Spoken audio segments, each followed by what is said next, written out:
একদিন এক শিক্ষক ক্লাসে সবার মাঝে দাঁড়িয়ে স্যার বললেন, আজ আমরা একটি খেলা খেলব। তোমাদের সবার লাঞ্চ বক্স আমি এক এক করে দেখব। যার খাবার সবচেয়ে স্বাস্থ্যকর, পরিচ্ছন্ন আর ভালোভাবে গোছানো থাকবে তাকে আমি দেব একটি সুন্দর স্কুল ব্যাগ। শুনেই গোটা ক্লাসে হইচই পড়ে গেল। সবাই উচ্ছ্বাসিত যে যার ব্যাগ থেকে লাঞ্চ বক্স বের করে সাজিয়ে গুছিয়ে বেঞ্চের উপরে রাখছে। কেউ কেউ আবার বক্সের ভিতরের খাবার আরেকটু পরিপাটি করে চেষ্টা ব্যস্ত। সেই সময় সবার মাঝে শুধু একজন নাম উর্মি চুপ করে বসেছিল, চোখের মুখে চাপা সংকোচ। শিক্ষক একে একে সবার টিফিন পরীক্ষা করলেন। কেউ এনেছে খিচুড়ি, কেউ মাছ ভাত, কেউ বিরিয়ানি, কেউ বা মুরগির ঝোল। শিক্ষক সবার শেষে এসে দাঁড়ালেন উর্মির সামনে। উর্মিকে জিজ্ঞেস করলেন, তোমার লাঞ্চ বক্স কোথায় মা? উর্মি একবার লজ্জা আর কষ্টে মাথা নিচু করে ব্যাগ খুলে একটা পুরনো ঢাকনা লাঞ্চ বক্স বের করল।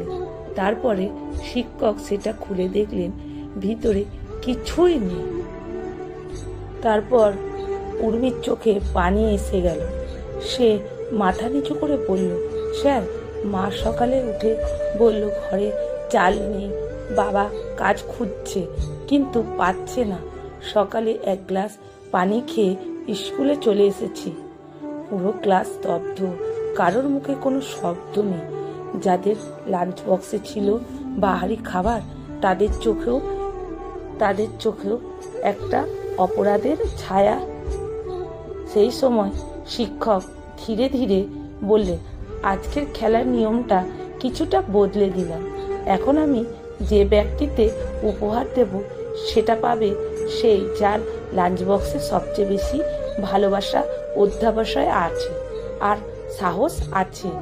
তারপর তিনি ব্যাগটা নিয়ে এগিয়ে গেলেন উর্মির দিকে।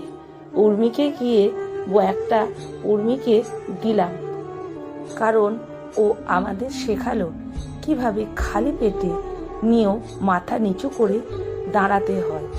উর্মি কাঁদতে কাঁদতে ব্যাগটা গ্রহণ করলো। ক্লাসের সবাই হাততালি দিল, কিন্তু সেই হাততালির শব্দে মিলেমিশে ছিল কষ্ট, অনুশোচনা আর ভালোবাসার সম্পর্ক। পরের দিন সকালে যখন শিক্ষক ক্লাসে ঢুকলেন, তিনি অবাক হয়ে দেখলেন প্রত্যেকটি ছাত্রছাত্রী একটি করে ছোট ব্যাগ নিয়ে এসেছে। কারোর ব্যাগে চাল, কারোর ব্যাগে ডাল, কেউ এনেছে আলু, কেউ তেল, কেউ বা লবণ এনেছে উর্মির জন্য। উর্মি বেঞ্চের পাশে গিয়ে সুমন নামের এক ছাত্র বলল, স্যার, আমরা ক্লাসে সবাই মিলে একটা বন্ধুত্বের উপহার বানিয়েছি। এই জিনিসগুলো আমরা উর্মির বাড়িতে নিয়ে যাব, যাতে ওদের কষ্ট একটু হলেও কমে। শিক্ষক কিছু বললেন না, তার চোখ দিয়ে টপ টপ করে পানি পড়ছে। লেখা সংগৃহীত, পাঠে অনিতা ভট্টাচার্য।